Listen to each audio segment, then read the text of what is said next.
अपनी Krishna consciousness channel में आप सभी का फिर से स्वागत है।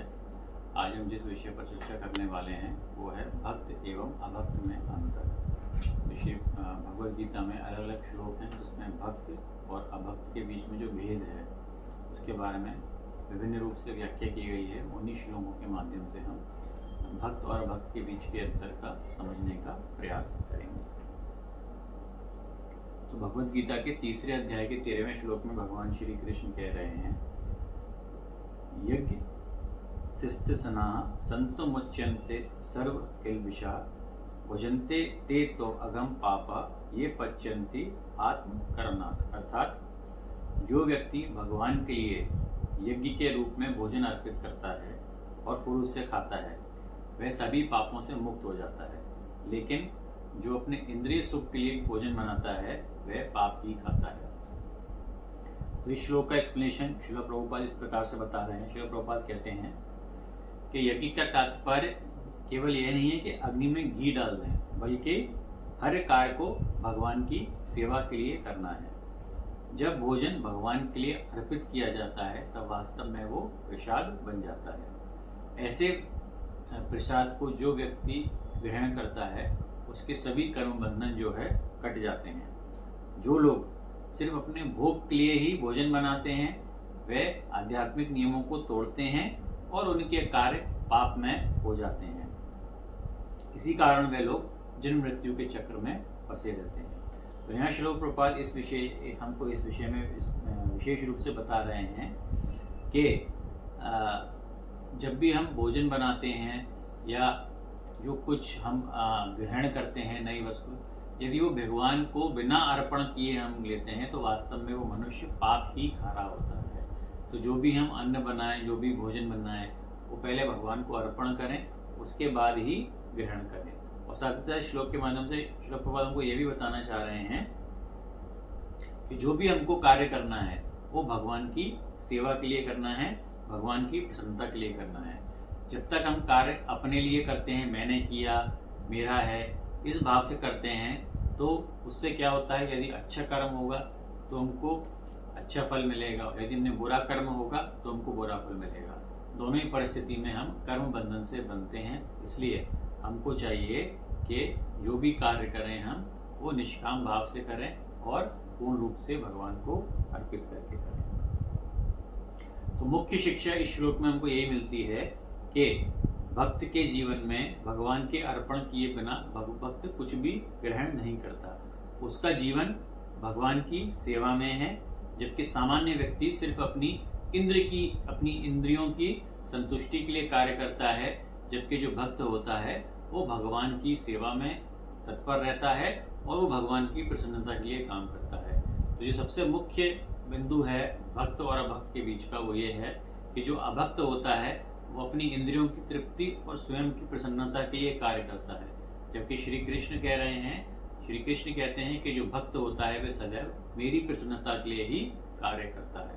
तो भक्त किस प्रकार से भगवान की प्रसन्नता के लिए कार्य करेगा कि जो भक्ति के लिए अनुकूल होगा उन सब चीज़ों को तो ग्रहण करता है, और जो भक्ति के लिए प्रतिकूल होती हैं उन सब चीज़ों का वो त्याग कर देता है। फिर 7वें अध्याय के 15वें श्लोक में भगवान श्री कृष्ण आगे फिर कहते हैं, नामम दुष्कृतो मूढ़ा प्रपद्यन्ते नराधमः मया पार्थ ज्ञान असुरम भावम आश्रिता। अर्थात जो पाप करते हैं, मूढ़ हैं, मनुष्यों में सबसे नीच हैं और माया से अज्ञानित हो चुके हैं और राक्षसी स्वभाव के हैं, वे कभी भी मुझ में आश्रय नहीं लेते। तो यहाँ श्री कृष्ण उन व्यक्तियों के गुण बता रहे हैं जो कभी भी भगवान श्री कृष्ण के पास नहीं जाते हैं, भगवान श्री कृष्ण को भगवान स्वीकार नहीं करते और भगवान का आश्रय नहीं लेते। ये ज्यादातर इसमें कौन है, जो पाप करते हैं, जो मूढ़ हैं, मनुष्यों में सबसे नीच हैं और माया के वशीभूत होकर अज्ञानित हो चुके हैं और राक्षसी स्वभाव के हैं, वे कभी भी भगवान की शरण में नहीं जाते। तो भगवान ने 4 अलग अलग श्रेणियों का वर्णन किया। सबसे पहले है दुष्कृतिन, अर्थात जो बुद्धिमान होकर भी पाप में कार्य करते हैं। दूसरा है मूढ़ वो है समान व्यक्ति जो भौतिक सुख में रमे हैं और भगवान के महत्व को नहीं समझते। तो दुष्कृतना तो वो हो गया जो कि बुद्धिमान है लेकिन पाप में कार्य करता है। मूढ़ वो समान व्यक्ति हैं जो सिर्फ भौतिक सुखों की लालसा में लगे हुए हैं लेकिन भगवान के महत्व को नहीं समझते। तीसरे हैं नराधम। वे मनुष्य हैं जो जीवन की ऊंचाइयों का उपयोग नहीं करते, शिक्षा और साधन होने पर भी ये आत्म साक्षात्कार या आत्ममंथन करने का प्रयास नहीं करते। और चौथे हैं माया अप्रत ज्ञान, अर्थात वह ज्ञानी व्यक्ति जिसकी बुद्धि भी माया के प्रभाव से हर ली गई है। और पांचवें होते हैं आसुरी भाव के, जिनका स्वभाव ही भगवान का विरोध करना होता है। वे गर्व, अहंकार और क्रोध से भरे होते हैं। तो इसमें ज्यादातर कैरेक्टरिस्टिक या ज्यादातर गुण जो देखेंगे ये कलयुग के प्राणियों के बताए गए हैं। इसलिए हमने देखा है कि आजकल जिसको बोलते हैं एग्नोस्टिक या नास्तिक, उनकी संख्या दिन प्रतिदिन बढ़ती जा रही है और वो अपने अपने नए धर्म या अपनी अपनी नई व्याख्या प्रस्तुत करते हैं, क्योंकि ये सारे ही उन श्रेणी में आते हैं कलयुगी प्राणी जो कि भगवान की शरण में नहीं जाना चाहते। वे चाहे दुष्कृतिन हो, अर्थात बुद्धिमान होकर भी पाप में कार्य कर रहे हो, मूढ़, ज्यादातर व्यक्ति मूढ़ हैं, उनकी सुबह से लय वही चलती है कि कैसे भी करके हमको ज्यादा से ज्यादा धन एकत्रित करना है अपने भौतिक सुखों की पूर्ति के लिए, लेकिन वो भगवान को महत्व नहीं देते। तीसरे नराधम, जो कि अपने जीवन में ऊंचाइयों तक पहुंचते हैं लेकिन उस शिक्षा का और साधन का सही तरह से सदुपयोग नहीं कर पाते।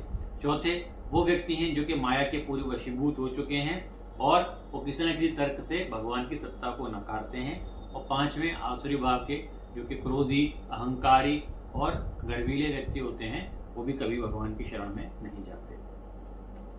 तो वास्तव में ये लोग वो हैं जो कि इस मनुष्य जीवन को सदुपयोग नहीं करते, जो मनुष्य जीवन में लाए हमको आत्म साक्षात्कार, आत्मबोध के लिए, आत्मचिंतन के लिए, लेकिन वे अपने आत्म कल्याण के मार्ग को ठुकरा देते हैं और जन्म मृत्यु के चक्कर में फंसे रहते हैं।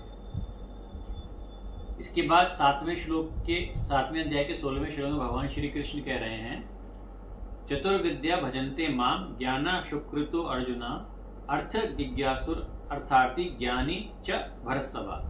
यहाँ भगवान श्री कृष्ण बता रहे हैं कि किस प्रकार के 4 लोग हैं जो कि मेरी शरण में आते हैं। तो ये 4 लोग कौन हैं? तो यहाँ भगवान 4 प्रकार के भक्तों का वर्णन कर रहे हैं जो प्रारंभिक अवस्था से भी किसी न किसी कारण से भगवान के पास जाते हैं। उसमें सबसे पहला है आर्त, अर्थात जो संकट के पड़ने पर भगवान को पुकारते हैं। दूसरे होते हैं अर्थार्थी, अर्थार्थी माने जो जो धन या अन्य भौतिक वस्तुओं के लाभ की इच्छा से भगवान के पास जाते हैं। तीसरे होते हैं जिज्ञासु, यानी कि इंक्विजिटिव, जो भगवान के पास किसी जिज्ञासा से या भगवान को समझने की जिज्ञासा हेतु जाते हैं।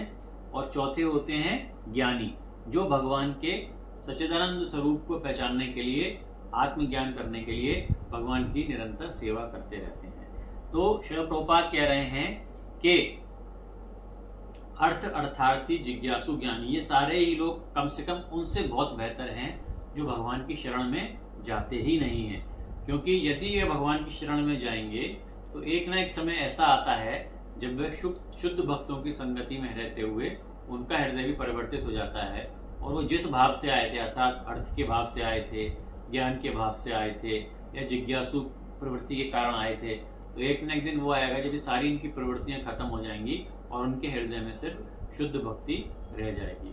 तो इस श्लोक के माध्यम से भगवान श्री कृष्ण अर्जुन को बता रहे हैं कि ऐसे कौन से व्यक्ति हैं जो कि मेरे पास आते हैं।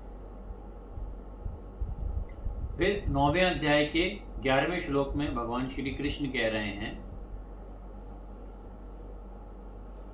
अवाचनन्ति माम मूढ़ा मनुष्यम तनुम आश्रितम परम भावम अजंतो माम भूत महेश्वरम। मूढ़ मनुष्य मुझ मानव के रूप में पाकर अनादर करते हैं क्योंकि वे मेरी आध्यात्मिक प्रकृति समस्त जीवों को स्वामी को नहीं जानते। तो यहाँ इस श्लोक में भगवान श्री कृष्ण बता रहे हैं कि जो मूढ़ या मूर्ख व्यक्ति होते हैं वो ये समझते हैं कि भगवान मानव रूप में आए हैं तो वो उनका अनादर करने का प्रयास करते हैं।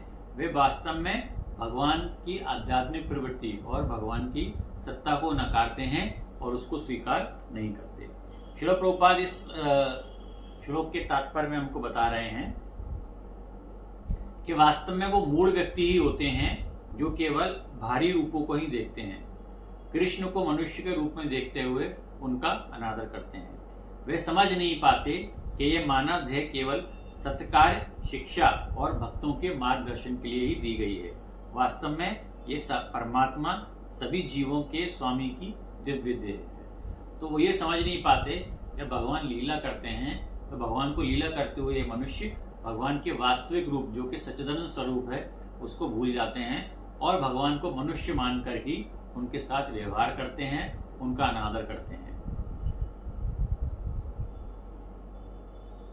तो आगे श्रील प्रभुपाद अपने तात्पर्य में बताते हैं कि मूढ़ व्यक्ति केवल वो है जो कि सिर्फ बाहरी स्वरूप को देखता है और भगवान का तिरस्कार और उपहास करता है क्योंकि वह अज्ञानता में लिप्त है। वास्तव में सत्पुरुष वही है जो भक्त होता है, वो भगवान के जो भी कार्य होते हैं, भगवान का जन्म होता है, भगवान की जो भी लीला होती हैं, उन सबको दिव्य रूप में मानता है। तो एक ये भी बहुत बड़ा अंतर है जो समझ में आता है श्लोक से कि जो भौतिकतावादी लोग होते हैं, जो आसुरी प्रवृत्ति के लोग होते हैं, जो कि अज्ञानी लोग होते हैं या जो अभक्त होते हैं, वो भगवान जब इस धरती पर अलग अलग लीलाओं के लिए अवतरित होते हैं तो भगवान को साधारण मनुष्य मानकर उनके संग व्यवहार करते हैं, उनका तिरस्कार करते हैं। लेकिन जो भक्त होते हैं उनके लिए वास्तव में भगवान का हर एक अवतार जो है एक करुणामयी दर्शन होता है और वो सदैव भगवान की भक्ति में लगे रहते हैं। आगे फिर 9वें अध्याय के 12वें श्लोक में भगवान श्री कृष्ण कह रहे हैं, मोगश मोग कर्माणो मोग ज्ञान विचेत्सह राक्षसीम असुरीम चैव प्रकृतिम मोहिनीम श्रुतः। अर्थात जो लोग भगवान श्री कृष्ण को केवल सामान्य मनुष्य समझते हैं, वह वास्तव में क्या है, वे मोहग्रस्त हो जाते हैं। ऐसे मोहिनी प्रकृति के वश में होकर वे आसुरी और राक्षसी स्वभाव के होते हैं। तो जो पहला श्लोक हमने बताया उसी श्लोक में के कंटिन्यूएशन में है ये कि जो भगवान श्री कृष्ण को साधारण मनुष्य समझते हैं वे वास्तव में भगवान की माया से मोहग्रस्त हो जाते हैं और भगवान के मोहिनी प्रकृति के वश में होकर वे राक्षसी या आसुरी स्वभाव के हो जाते हैं। परिणाम स्वरूप मोगशः इस श्लोक में आया है। मोगशः का मतलब है कि उसकी सारी आशाएं व्यर्थ हो जाती हैं, चाहे वे मोक्ष की कामना करे या भौतिक सुख की। उसके बाद दूसरा शब्द जो आया है वो है मोग कर्माण, अर्थात उसका हर कार्य चाहे में धर्म हो, व्यापार या सेवा हो, विफल होता है क्योंकि वास्तव में भगवान की कृपा के बिना कोई भी कार्य फलदायक नहीं हो सकता। मोग ज्ञान, उसका ज्ञान केवल शुष्क मानसिक कल्पनाओं तक सीमित होता है और वे भगवत तत्व को नहीं समझ सकता। अर्थात उसका जो भी ज्ञान होता है वो सिर्फ स्पेकुलेशन यानी सिर्फ ड्राई फिलॉसफी होती है, उसमें कुछ भी रस नहीं होता और उसकी कोरी कल्पनाओं तक सीमित होता है, यानी वो स्पेकुलेट करता रहता है कि भगवान ऐसे होंगे या ज्ञान ऐसा होगा। तो जितने भी ज्ञानी होते हैं वो मोग ज्ञान वो केवल ड्राई नॉलेज से करते रहते हैं, लेकिन उनको कभी भी भगवत स्वरूप की प्राप्ति नहीं होती। उसके बाद क्या है, विचेत्सह, वे हमेशा भ्रमित और असमर्थ रहते हैं। विचेत्सह का मतलब है वे भ्रमित रहते हैं और वास्तव में समझ नहीं पाते कि उनके जीवन का वास्तविक उद्देश्य क्या है। इस एपिसोड में हमने समझने का प्रयास किया है विभिन्न श्लोकों के माध्यम से कि भगवान श्री कृष्ण ने भक्त और अभक्त के बीच में क्या भेद बताए हैं और किस प्रकार से यदि हम पूर्ण रूप से शरणागत होकर भगवान की शरण में जाते हैं और शास्त्रों का स्वाध्याय करके गुरु की शरण में जाते हुए अपना जीवन में शास्त्रों के अनुसार उसका अनुसरण करते हैं तो अवश्य ही हमको भगवत स्वरूप की प्राप्ति होती है। हरे कृष्ण।